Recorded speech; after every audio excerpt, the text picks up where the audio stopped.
1861 ya. Jadi Uni membacakan sejarah penginjilan di Tanah Batak. Nah, salah satu direktur petinggi di di pendidikan Rhenish Missionary Society ini ya. Ini bentar. Ini ada kaitannya. Rohden ini adalah salah satu pengajar teologi yang memiliki paham rasisme. Menganggap orang-orang berkulit hitam itu layak diperbudak. Itu dia. Nah, di sini tertulisnya begini, karena Rohden percaya pada keunggulan bangsa Germania, maka ia menyimpulkan bahwa keturunan Yafet sesungguhnya adalah bangsa Germania. Untuk membenarkan asumsinya, Rohden menggunakan argumentasi bahwa semula bangsa Israel menjadi bangsa yang terpilih, namun kemudian hari pusat sejarah dunia bergeser ke barat, mula-mula ke Roma dan sesudah zaman reformasi ke Jerman, sehingga Jerman menjadi jantung yang mengalirkan darah tubuh Kristen Eropa. Sebagaimana bangsa Israel dipilih Tuhan dari keturunan Sem, maka sekarang Jerman adalah bangsa terpilih dari keturunan Yafet. Interpretasi Alkitab sebagaimana dilakukan oleh Rohden tidak hanya membenarkan kolonialisme, tetapi juga perbudakan. Ini fakta. Ludwig van Rohden dengan interpretasinya yang diambil dari Bible, itu justru membenarkan perbudakan dan kolonialisme. Interpretasi Alkitab sebagaimana dilakukan oleh Rohden tidak hanya membenarkan kolonialisme, tapi juga memperbudakan. Juga di Amerika, keturunan Ham dan Yafet bertemu dan di situ pun terwujud kutukan bahwa Ham harus menjadi budak bagi saudara-saudaranya. Jadi bangsa putih berhak menjajah dan mengeksploitasi bangsa berwarna. Penjajahan malah merupakan tindakan manusiawi untuk memajukan bangsa berkulit hitam. Salah satu cara untuk mengangkat martabat bangsa terkutuk itu adalah dengan mengkristenkan mereka supaya mereka menjadi lebih beradab dan untuk menyelamatkan jiwa-jiwa tersesat. Akan tetapi, kendati pun mereka sudah beragama Kristen, bangsa keturunan Ham tetap lebih rendah daripada ras Eropa keturunan Yafet. Inilah paham rasisme yang diusung oleh para penginjil-penginjil dari Jerman yang datang ke Tanah Batak untuk menginjili. Mau tidak mau, terima tidak terima, ini adalah sebuah dokumentasi sejarah.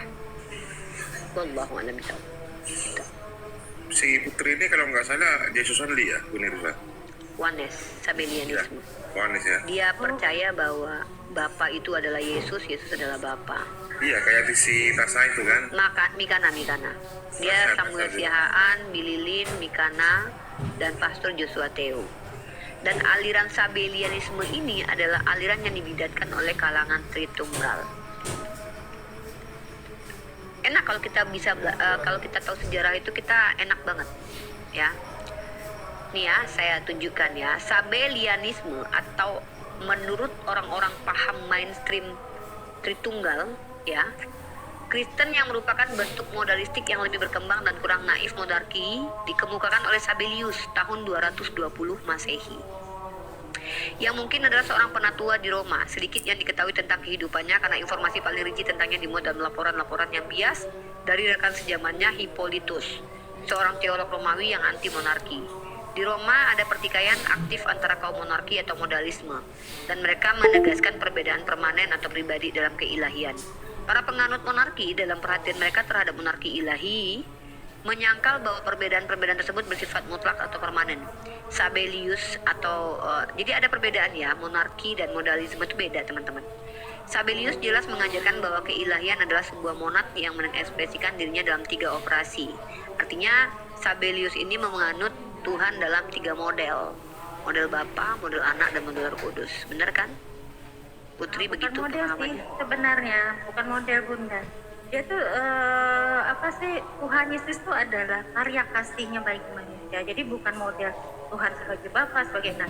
Karya kasihnya Tuhan Yesus itu berkarya. Dia adalah Bapa kita yang menciptakan kita, dan dia datang sebagai juru selamat, yaitu dalam kelahirannya, yaitu sebagai anak, dan dalam penyertaannya yang tidak terlihat, yang kudus itu dia adalah Sang Roh Kudus itu sendiri. Jadi bukan model Yesus, tapi adalah karya kasih Tuhan sebagai anak. Saya lagi menjelaskan ajaran Sabellianisme dan mungkin perkembangan. Jadi gini, ketika ada orang yang mengajarkan Kristen, yang menangkap belum tentu sama dengan yang ngajarin. Itu yang disebut dengan konsepsi.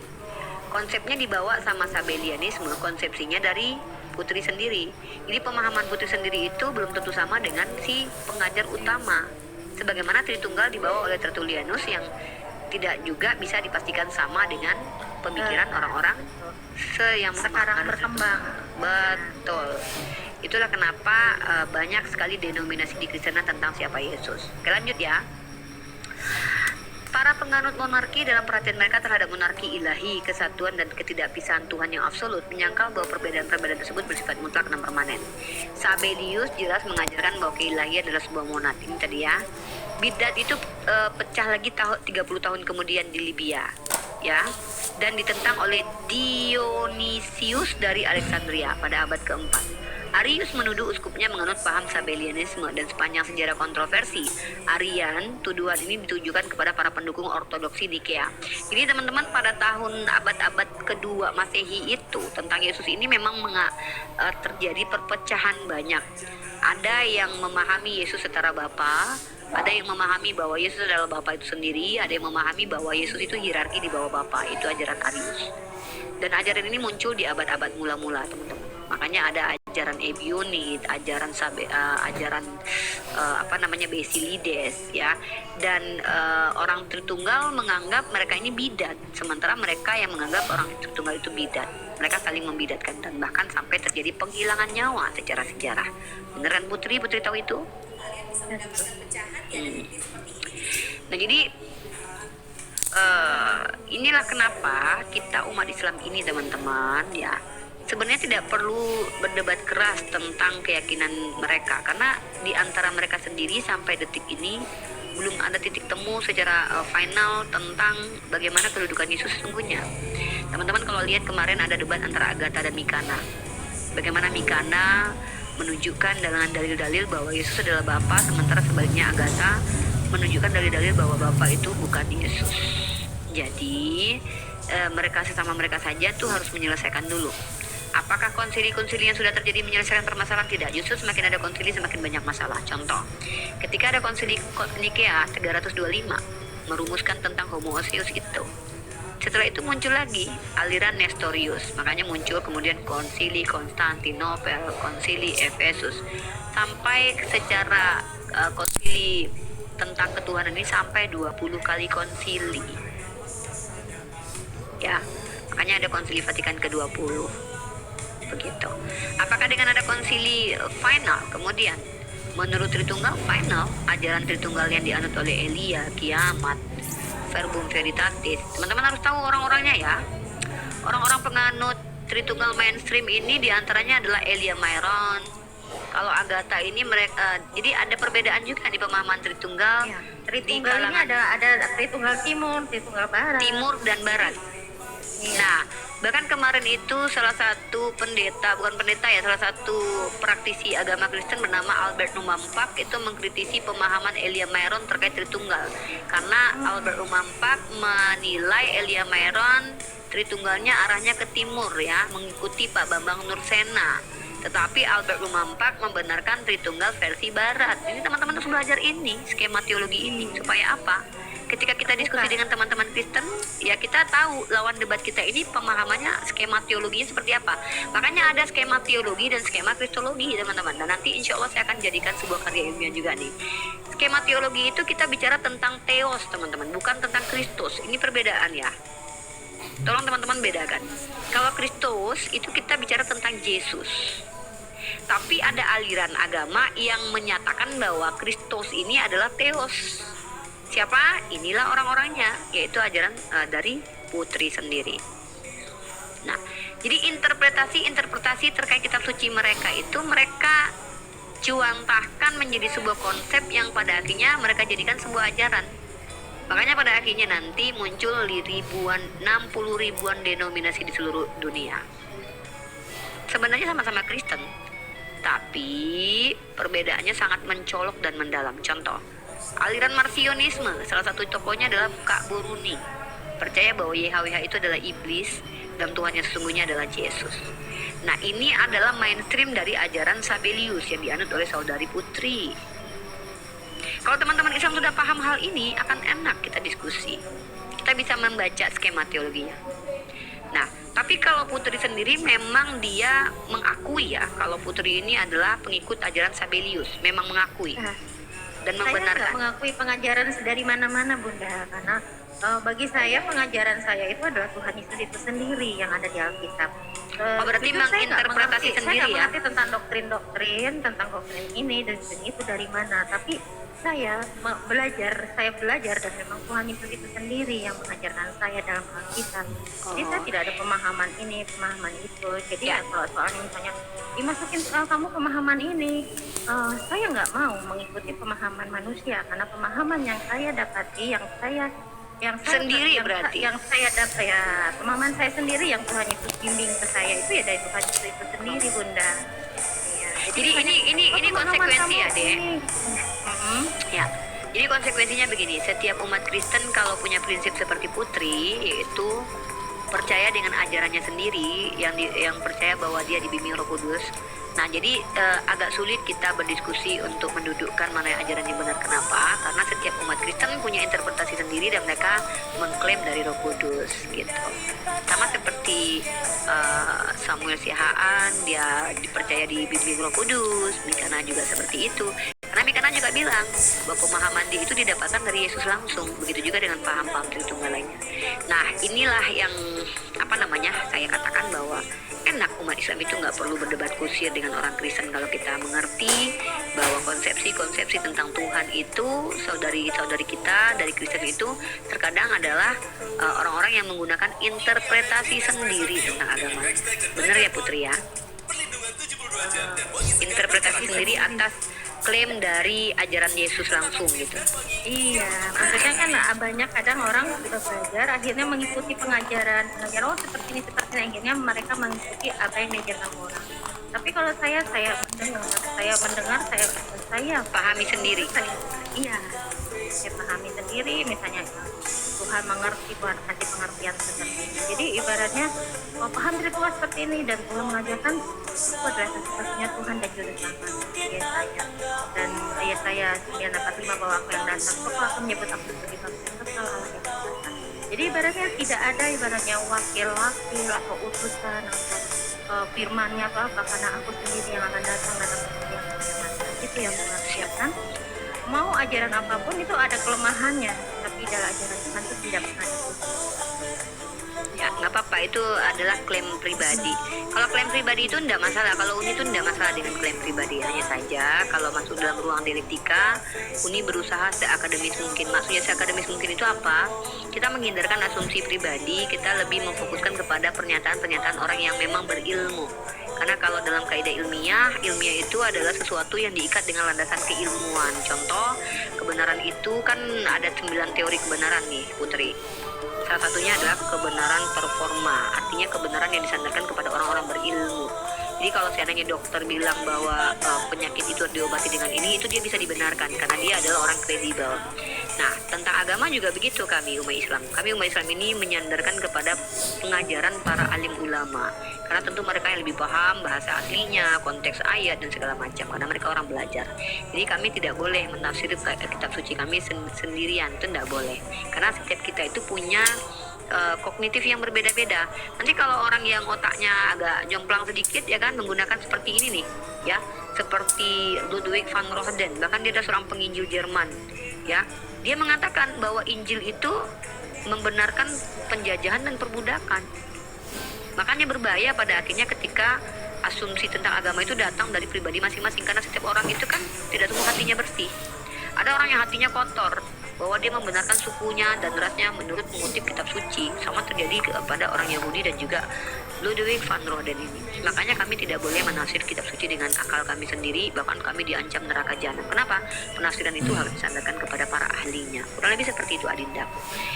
Ya, mungkin itu dulu yang bisa Uni bagi. Dan teman-teman insya Allah kita akan lanjut kajian-kajian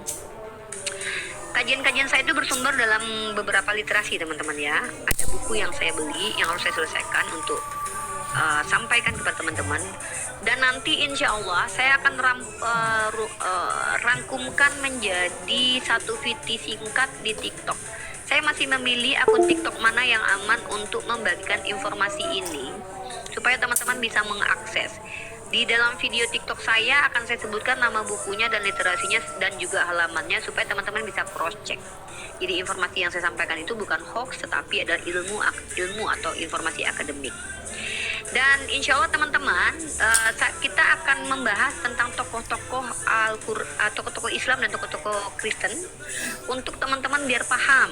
Ya, contoh seperti bagaimana Umar Ibn Khattab, bagaimana kemudian Sopronius, siapa kemudian, itu nanti kita akan bahas pelan-pelan. Pelan-pelan kita akan buat materinya, ya butuh membaca, butuh penelaahan, butuh penelitian, supaya kita mencerdaskan anak bangsa. Saya memang berminat di dunia teologi dan keimanan ini untuk saya dalami dan pelajari, untuk apa? Ya untuk membuktikan kebenaran Islam sebenarnya, ya untuk membuktikan kebenaran Islam. Dan insya Allah sejauh ini so far so good, sampai detik ini masih saya bisa membuktikan kebenaran Islam. Dan terlepas dari teman-teman kita yang lain percaya itu tidak, itu bukan menjadi urusan saya, karena urusan saya adalah pembuktian. Makanya saya akan melakukan penelitian. Pertama, penelitian saya adalah tentang bagaimana Al-Quran itu adalah kitab suci satu-satunya yang ilmiah, yang tak terbantahkan sebagai kalam ilahi, sementara yang lainnya pasti banyak terdistorsi. Yang kedua, bagaimana peradaban Islam itu sangat mempengaruhi peradaban, mengeluarkan peradaban yang gelap, dan kemudian mempengaruhi ilmu pengetahuan di dunia. Ini yang akan saya kaji. Saya mohon support doanya teman-teman agar saya selesaikan ini sebentar lagi ya.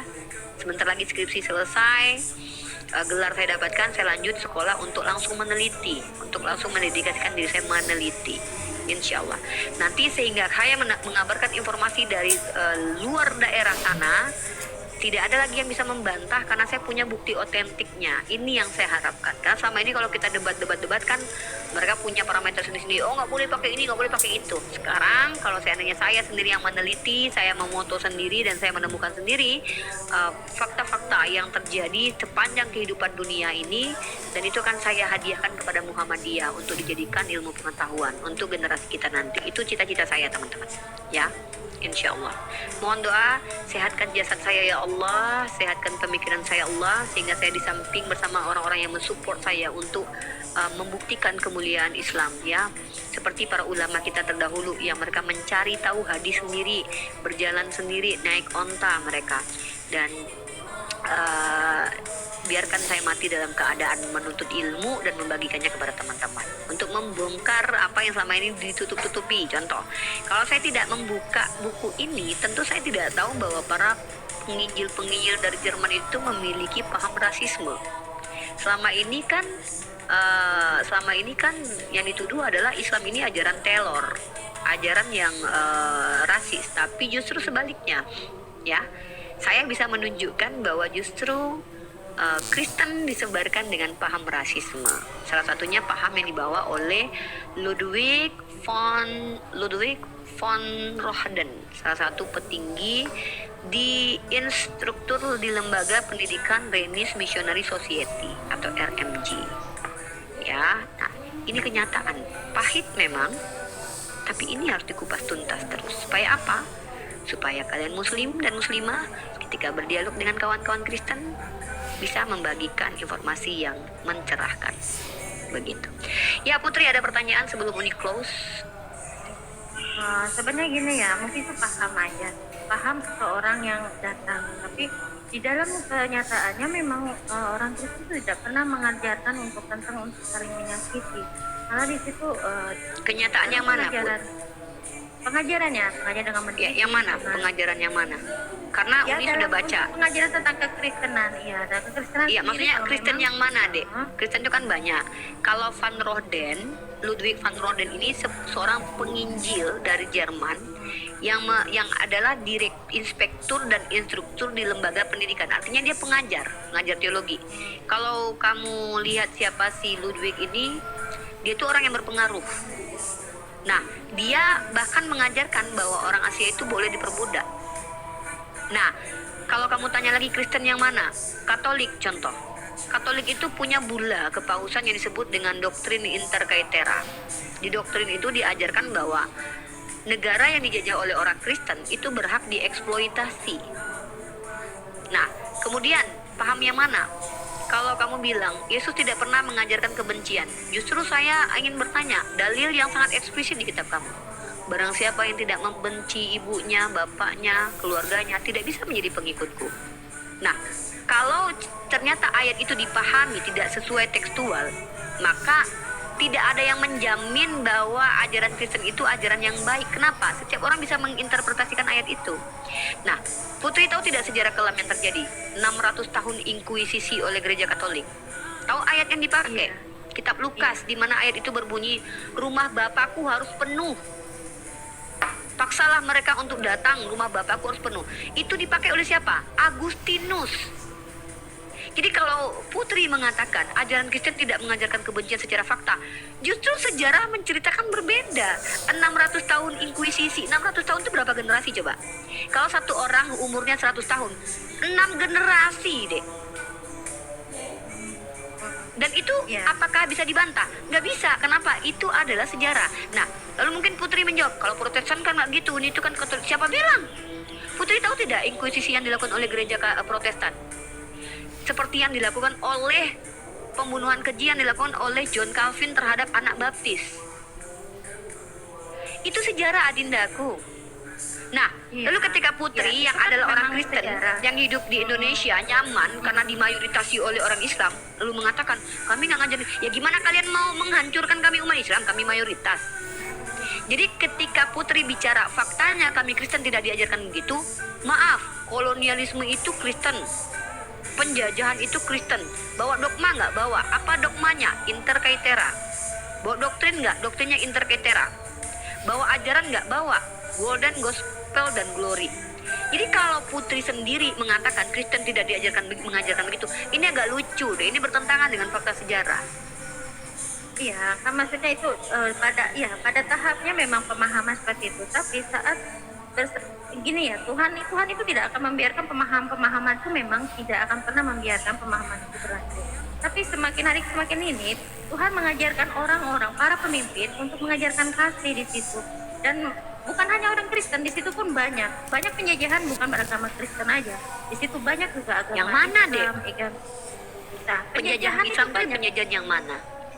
Penjajahan yang misalnya masuk melalui tekanan-tekanan atau semakin Kapan itu banyak sejarahnya di mana? Coba Putri tunjukkan satu sejarah Islam masuk dengan tekanan itu di wilayah mana dan komunal Islam mana. Tahu sejarah Sopronius dengan Sayyidina Umar? Tahu bahwa Sopronius itu datang menjumpai Sayyidina Umar memberikan kunci Yerusalem? Itu nggak tertekan deh. Justru Sopronius sendiri memberikan ide kepada Umar supaya tidak mengizinkan orang Yahudi masuk, lalu ditolak oleh Sayyidina Umar. 400 tahun lamanya di bawah kepemimpinan Islam itu Yerusalem aman, setelah adanya baru muncul perang salib. Artinya apa? Kalau Putri mengatakan bahwa setiap agama datang menjajah, tunjukkan bukti Islam pernah menjajah. Kalau Islam berperang, iya, karena kami boleh berlawanan. Jadi lucunya adalah ketika kami boleh melawan penjajah dikatakan ajaran radikal, tapi ajaran menjajah dikatakan ajaran baik. Ini balik-balik cara berpikirnya.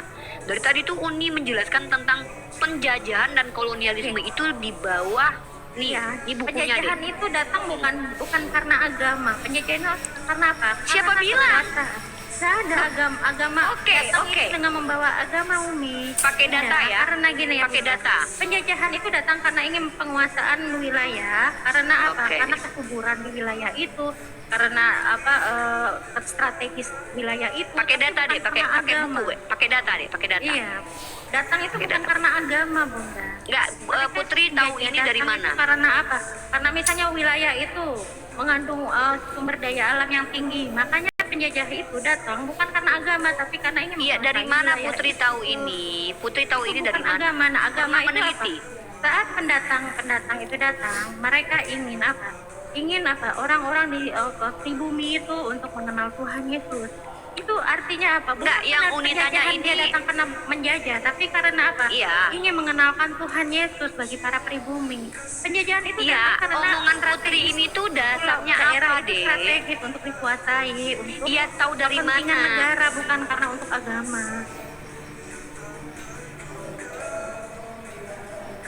Kenapa turun? Mirita. Ya, jadi penjajahan itu datang bukan karena membawa agama. Penjajahan itu datang karena ingin menguasai wilayah yang tinggi sumber daya alamnya. Jadi pada saat jajahan itu dikuasai, di situ ada juga ibarat penginjilan. Penginjilan itu bukan karena jajahan. Penginjilan itu karena ingin mengenalkan Tuhan Yesus oleh orang pribumi. Karena yang belum mengenal Tuhan Yesus, itulah Tuhan Yesus pakai para penginjil. Bukan karena jajahan orang penjajah itu yang menjajahkan, mendoktrin agama, nggak ada. Karena penjajah itu datang karena ingin menguasai sumber daya alamnya, sumber daya alam yang mereka lihat strategis seperti itu. Jadi agama itu jangan dibawakan ke dalam politik, karena agama itu adalah untuk apa? Untuk memperkenalkan ajaran Tuhan Yesus. Tuhan pakai para penginjil itu bukan dengan kekejaman, tapi itu dengan kasih, dengan pengenalan yang benar tentang Tuhan Yesus. Seperti itu. Tuhan Yesus tuh nggak pernah mengajarkan buat perang, tapi Tuhan Yesus itu untuk mengajarkan, kenalkanlah bahwa aku yang terang. Ya, Uni cuma sebentar lagi, cuman Uni satu aja pertanyaan. Semua omongan Putri ini baca apa? Ya, memang karena penjajahan yang saya tahu dari sejarah, dari pelajaran agama, pelajaran sejarah tentang penjajahan itu datang karena sumber daya alam di daerah itu. Iya, Putri itu baca apa, Dekku? Kalau Uni ditanya, Uni tahu dari mana kalau penjajahan itu kaitannya dengan agama? Nih bukunya, tulisan Dr. Uli Kozok sendiri, di mana Belanda kolonialisme itu bekerja sama dengan penginjil. Ya, ini di bukunya nih. Bukunya ISBN-nya ada nih, ISBN-nya 978-979 dan diterbitkan oleh Yayasan Pustaka Obor Indonesia. Ini bukunya. Lanjut, apalagi yang dibaca? Artikel. Artikelnya di mana? History Resources, Doktrin Penemuan Intercaetera. Artinya kalau Uni bicara, Uni ada sumber. Nah, Putri bilang begitu tuh sumbernya buku apa? Ini saya pelajari dalam sejarah. Iya, pelajarinya di buku apa, sayang? Buku sejarah sekolah. Di buku sejarah apa? Sejarah di sekolah, buku sejarah sekolah. Iya, nama buku sejarahnya apa? Biar kalian tahu. Buku sejarahnya ada mana bukunya? Gini dek, gini ya. Sebentar. Ini juga datang itu bukan dengan menjajah murid-murid Tuhan. Ya, sebentar. Jajahan itu yang izin ya. Kita. Kamu tahu nggak cerita tentang Konstantinus yang menjajah Italia dengan mengatasnamakan Yesus? Kamu tahu nggak sejarah itu?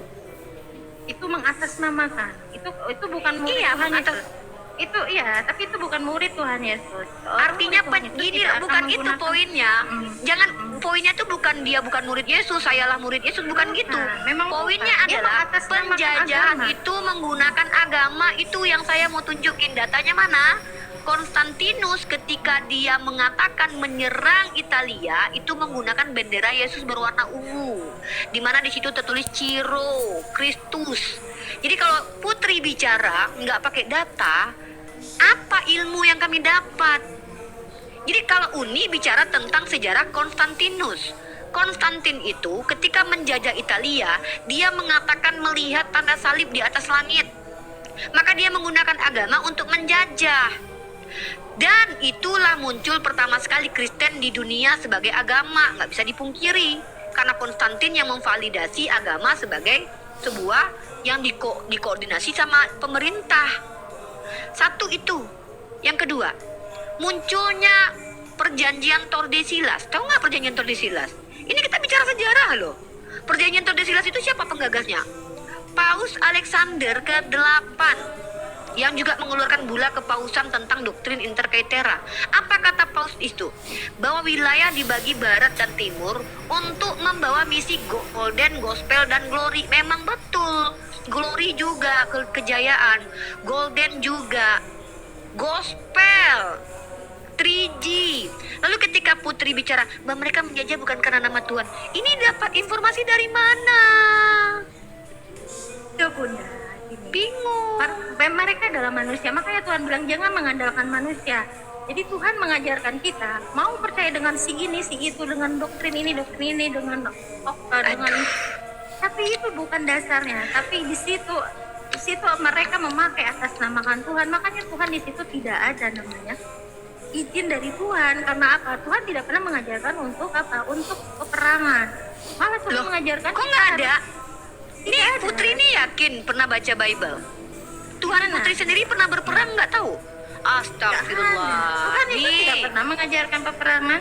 Tuhan sendiri ikut perang Putri. Kok nggak tahu tuh Putri? Ya ampun, ini gimana sih Putri ini? Inilah kenapa saya bilang, saya tuh malas bicara tentang Kristen dengan orang Kristen sendiri. Karena saya lebih menguasai kitab kalian. Coba Putri baca nih. Tuhan Putri bilang nggak ngajarin perang. Tuhan Putri sendiri ikut perang kok. Gimana Putri ini? Nih, Putri baca nih.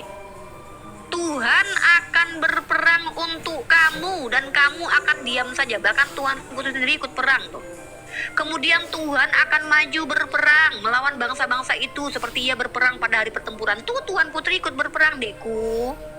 Jadi kalau Putri bilang Tuhan Putri nggak ikut perang, ini ayatnya mau diletakkan kemana? Ini Tuhan yang mana? Nih, mereka telah menguduskan dari rampasan perang untuk menyemarakkan rumah Tuhan. Tuh harta rampasan aja untuk menyemarakkan rumah Tuhan. Gitu. Jadi kalau Putri bilang Tuhan Putri tidak berperang, ini lucu. Ini nggak tahu lagi harus baca Bible itu seperti apa. Itu Zakariya 14:3, Keluaran 14:14. Tuhan Putri sendiri ikut berperang. Masa katanya nggak ngajarin perang? Iya, Masa? memang Tuhan itu mengatakan perang itu gini, Efesus 6 ayat 12.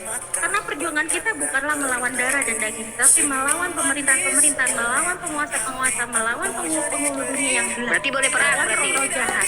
Jadi Berarti dia ajarkan jadi perang. Tuhan Ya udah, berarti yang tadi melawan salah, darah dan berarti. daging, tapi penguasa-penguasa gelap.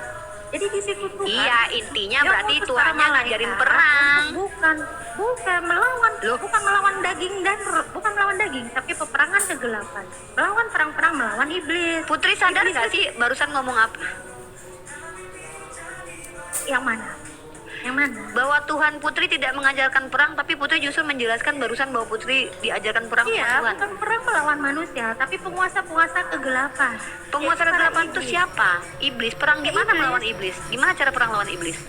Ya itulah namanya dunia roh. Ada dunia roh, ada peperangan. Berantem luar di biasa dunia yang roh tidak gitu. bisa Oh, jadi ini kita- perang rohani Iya, gitu. Iya. Jadi peperangan Oh, berarti rohani yang Tuhannya dilakukan waktu perang Tuhan. ini berarti rohnya yang berantem sama roh setan gitu. Aku Roh Jonathan dulu Tuhan. ya. Kenapa? Aku juga mau sholat ya. Teman-teman ya izin ya, Putri terima kasih banyak. Intinya sekali lagi, saya itu tidak mau merendahkan manusia depan saya karena saya percaya bahwa Allah sudah mengatakan khatamallahu ala qulubihim. Tidak ada daya upaya dari manusia manapun